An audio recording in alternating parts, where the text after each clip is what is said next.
Hey there, I'm James with TextGen, and I am excited today to interview Will Montgomery.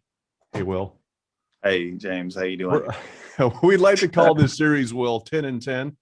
But for our audience, I'm not sure if they've ever interviewed anybody in a development role, but the fact that we can get 10 questions in 10 minutes, that's to be seen. So I don't know. Between the two of us, we might just run our mouth. What do you think? Yeah, it's a lofty goal. And I love how you forgot my last name at the beginning, even though you've known me for years, James. I didn't. I said Will Montgomery. You're like, Will, but go. No, that's okay. I love it. No, it works. All right. Well, I do have to copy and paste it all the time because spelling Montgomery is a lot harder than it sounds. It is. It's especially like especially for an old Dallas boy like me. I'm not the sharpest tack in the bunch. Are you already insulting the South? Our first minute in, because I am Southern. That's right. All right. So, Will, hey, listen, let's get on here. I want to learn a little bit about you. So, why don't you just introduce yourself? Tell us your story. Let's hear it. Sure. No, thanks, James, for having me, and thanks for allowing me to be a part of the group. Obviously, text messaging, but technology as a whole is something I'm passionate about and have been since an earlier age. It was actually my younger brother who was smarter than me and got me into computers and technology and phones. And I mean, if it was a gadget, we would take it apart, put it back together. And we're really interested in it from a young age. Of course, I grew up before cell phones. I was born in southeastern North Carolina. To a wonderful family, and grew up there for years, then ended up going to college where I majored in English. So of course, that's why I have my library background there. I've got to use my degree for something, even though I work with nonprofits now. However, it's good to know some grammar, I've found, but please don't judge me the rest of this if I do. But so I moved around, ended up going different places and searching for a career that, I was interested in, something I believed in, but also something that, would make an impact. And we hear that saying a lot, or the phrase, but truly, I wanted to go beyond that and accomplish it. So ended up moving different places, met a lot of different people, some in Silicon Valley, some in San Diego, LA, New York, different places, and ended up, kind of throughout my 20s and 30s, searching for a career identity, if you will, and a purpose. And so I ended up meeting James at another company that he had helped create. And he was an incredible mentor for me. We only worked together for a little bit. Not very long. Yeah. But I learned a lot, in that time. And so, James and I at that point, of course, James had been in that space for years, technology and working with nonprofits, churches, charities, causes, and all the above. And so when I had heard what James was doing with Rally and with text messaging in general, it really intrigued me. And with the pandemic coming on when it did, it just seemed like the perfect timing. It seemed like, people are going to be using their phones and specifically texting each other more than ever. And so it was what really appealed to me on a personal. And so I've been with James now for a year in Rally. On a personal level, I'm married. I have 3 wonderful children and a beautiful wife who lets me pretend like I am a avid reader. Back here. I'll mention the background 10 times. So I'm sorry. I think it's so cool. I'm just impressed you figured it out, frankly. Yeah. So in this day and age, I kind of help James and the rest of our team here. And I'm the director of growth here at Rally. And of course, my job is to make sure nonprofits succeed ultimately, and through some various ways. So yeah, sorry. See, this is the rambling, James. You have to cut me off. No, you did good. You do, and you kind of hit on this already, Will. But I want to make sure we just dial it in just real quick. Like, what is your North Star? Like, what's your purpose? Yeah. As you know, we're all about purpose. I'm a purpose driven guy, but like, what is your why and your purpose? Yeah, and that no, that's a fantastic question, and I feel as if uh, the older I've gotten, maybe the more complicated it's become. However, Welcome to the um, club. yeah, I know. We'll keep it simple. I think growing up, ambition was something that I focused on, Got and it. I Yeah. wanted to, take over the world in my 20s. And then when I got to my 30s, I started realizing that perhaps there were worthy things out there that may not have led to the financial gain. But I've never really been about that. I've wanted to do something that mattered and something that meant something. Got And it. That makes so, sense. yeah. So with what I do now, I'm able to help nonprofits raise money, and I Yeah, I know love that it. money is going to something good. So Will, I often get to the why question. I'll ask people like, okay, if I gave you $1 million, what would you do with it? So I'm going to ask you that question, but given inflation and the strength of the dollar right now, I'm going to say $10 million because I'm afraid Oh, if I say a million, you're going to say, well, I got some debt and a house and the family. yeah. So let's say someone gives you $10 million or even $1 billion. Like, what do you do Okay. on a global scale? What do you do, Mhm. nationally in your community? Like, what does Will do with that much money? Wow. Um, is it all right if I give my mom like $1,000 of it? Is that fine? It's Like your it's money. You could do before. it. Okay. Yeah. Uncle Yeah, Sam's going to take his piece, to be clear, that's but, true. That's but you're true. going to get, Okay. yeah, From that's a right. dream perspective, no, you're right. I think one thing that I've been touched by personally, and I love to hear stories from all of the clients we work with, of course, and they're all admirable causes, but something that hits home to me is homelessness in our country. Mm, And I feel as if, I've had some really powerful interactions with the homeless community yeah. throughout some volunteer work I've done, and in just coincidence. Yeah. And honestly, like I'd probably, I'm just going to keep it real here, James. I'd give them 9 million. I'd give, a homeless foundation 9 million, and then I'd probably, of course, I know several, so we'd split it up, and then I'd have to use the million to kind of lock Exactly. away That's my why I three said kids' 10. future. Yeah, That's right. I need my Well, kids good. to go to college. They're smarter than me already, so All there right. you So, go. Will, this question is designed to get out of all the layers of pretense to get straight to the heart. So I'm going to ask you a harder question here, right? Yeah. You ready for this one? Hmm. You're sitting down, right? I am Okay. in my What's your library. in your career, like what's your biggest failure? What's something you look back Oh, on, you think, man, had I been able to avoid that, that would have maybe prevented a lot of pain in your own life. Like what would that be? And you can use your development role, your roles in churches, like whatever aspect of your career you want to pick up on. well, I have too many to really talk about, and that's bad. But I also believe that failure is one of the greatest Yeah. teachers. And while at the time failing, whether you know it at the time or after the fact, uh, after the dust settles and you get hopefully months, Mm, years after, you can look back and say, okay, this has taught me a great deal more than what I yeah. lost. That's so good. And yeah, so for me, I'd say that um, it's not a particular failure that I can, I've occasionally let customers down. I've said the wrong things, I'm Mm, human, right? And I may say, oh, it's this price or it's that term. And occasionally that gets confusing. But for the most part, just learning to put myself in the client's perspective. I think a lot of empathy is mhm. something that I've tried to learn that I didn't have necessarily in the beginning of Yeah, my that makes sense. career.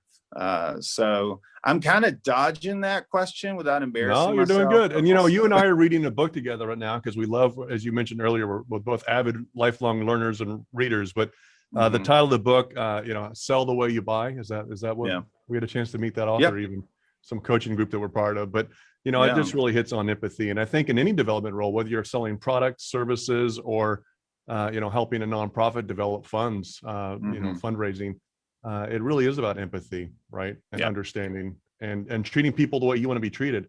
hmm, Do you find that that's true even with the use of technology? Do you feel like people want to use technology the way, is that pretty universal truth? Do unto others as you have them do unto you. Yeah, no, well, and I think you kind of have to use technology at this point. Yeah, And so if you have to use it, use it well. let's use it for good and do it right. Yeah. And that's why I love this group so much. I'm excited to hear about the ideas that come about and the conversations that we get to have with the other leaders that will be a part of it. So. All right, Will. Well, we're down to the last 2 minutes, so and we're going to probably stretch it by a minute. But I'm proud of you. You're doing Okay. really good. We're Yeah, actually I'm pretty surprised. succinct. That's I amazing. know. I'm So, what shocked. as you mentioned, you talk to a lot of, every day, all day long and as you know, the previous company we had together, we worked in together, was serving nonprofits and churches, right? So we have, I think between our entire team, 20 something years of experience at working. But what is something that you hear most often in talking to these organizations? What challenges, opportunities, pains, fears, like what do you often hear, and kind of unpack that a little bit for us? Yeah, no, that's a great question, and shameless plug for a blog post I'm writing. Oh, I didn't know. That's great. There you go. I know. I haven't told you that one yet, Oh, but I okay. like Well, the thanks for question, the so I'm gonna surprise. steal it. I've heard a lot about and of course I'm on the phone with some of the smallest to the largest nonprofits and organizations every day, and I hear most often about their challenges throughout this pandemic, not only from a professional level but from a personal standpoint. Coronavirus has affected all of us in some way. And so hearing from them on how to pivot from we're shutting everything down, we're having to work from home, and turning it to more of a virtual space. And I think that's what we're seeing a lot. We're hearing about virtual galas, we're hearing virtual events, virtual fundraisers, and some of our clients are getting extremely creative, but everyone, it seems, is at home and has been for the last several months. And so, I feel as if the virtual part, I also hear things about, they're looking to build, if we're shut down, how do I build engagement? How do I acquire more donors? How do I stay in touch with the people that have donated in the past? And it's through technology, social media, email marketing, and of course, text messaging.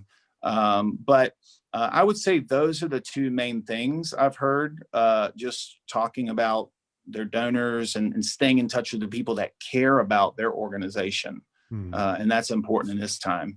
I love it. Well, Will, one of our mantras here at Rally is it's people, then process, then product, right? Technology, tactics, all that comes last. It's about being human, being relational, treating people the way you'd want to be treated, having empathy, but raising awareness. Connecting with people where they are. So it would be unloving and unkind for me as a leader if I engaged an audience in such a fashion that they're not even, that they wouldn't want me to engage them on, or it's not an effective means to raise attention, particularly if my job is to get attention, right? And to keep attention, I have to explore those things. But before we get into technology, and this will be my last question, and we're probably right out of time here, but as we look at text gen, the future for us working together in this new group, from my vantage point, really what sparked this excitement for me is the thought that we can talk about mobilizing people really well beyond just technology and tactics, but get into the heart of what that means to get people to move towards action, right? And we have had different titles for this group. I think one point we had nonprofit leaders moving people to action, technology, for good. We've played with all of those ideas, but the notion of mobilizing people really, I think, resonates with you and I. So as you think about it and frame it in that context, what does the future hold for you, for this group, for us? Like, what do you see that looking like in the next 2, 3, 4, 5 years? I think we need to prepare more Zoom virtual meeting backgrounds. That's what I think is going to happen. But on a serious note, and that's a really, really good question. I feel as if the future for now is going to stay online. And whereas technology, and we've seen things, with technology that can be negative, they can have, bad implications or whatnot. But we also, coming from our standpoint, being people first, we know that technology can be used for good. And we know that it is going to be more effective than ever, whether I'm, on my phone, or I'm checking a social media account, or I'm getting that latest email. So I would just say prepare for more of the same, and prepare now, because again, we may not return to what we used to think is normal. This may be the new normal, or parts of it may last, and that's not bad. We can take it and use that for good. So no, I love it, Will, and that's a great, and it would be a great closing reminder. And this is what I heard you say, is that it's really about using our pain, as you've talked about your failures earlier, and learning from that. It's never waste pain. I mean, the only way to level up in leadership, level up as an organization, to level up personally, is to confront pain head on, to honor it, to respect it, to recognize that it serves a purpose. It's not obviously in the driving seat for long, but to honor it and have some empathy for yourself, and compassion for yourself, and compassion for others. And then as you look at technology or tactics or methodologies or strategies and all these other, buzzwords that we can talk about, I think at the end of the day, it's about leveling up our leadership, leveling up our organization, leveling up our strategy, to really put people at the center, and to engage them in a meaningful way, and to engage in conversation, right? So, Will, you've done well. My information's up on the screen here, this side. Text James to 24365, 24 hours a day, 365 days a year, to get my V card, which drop me into your phone, my personal cell phone, if anybody has any questions. But how do people get a hold of you? Do you have a fancy little number like that? I got to figure out what carrier pigeon. No, carrier pigeon only. Okay. Just wrap it on the little leg. Yeah, 3 to 4 month delivery time. No, I'm kidding. I would, they can text Will to 24365 as well, and that's 2 L's.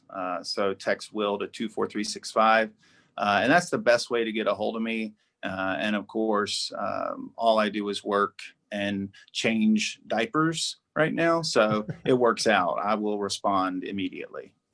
I love it. Well, we may have bitten off more than we can chew, Will. I'll close with this. We're both on LinkedIn and Facebook with this group, so we'll see which one does better, and probably end up focusing on one or the other. But you can also text Jen to 24365 for a link to both groups. And if you have any questions, we'd love to hear from you. But post in the comments below if you have any takeaways from this time, anything resonated with you.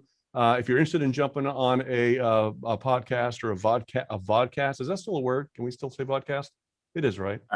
Yeah. I'm showing my age a little bit. I don't know what's cool anymore either. I don't either. So if you want to get on Twitch TV, I'm just kidding. So if you want to get on one of these with us and talk and share your story, we'd love to meet you if you're in a nonprofit leadership role or in development role. We want to hear about your cause, put you front and center. You need not be a client to rally. In fact, you can even be a competitor, because we just want to be in service and help those that are serving those that serve. All right.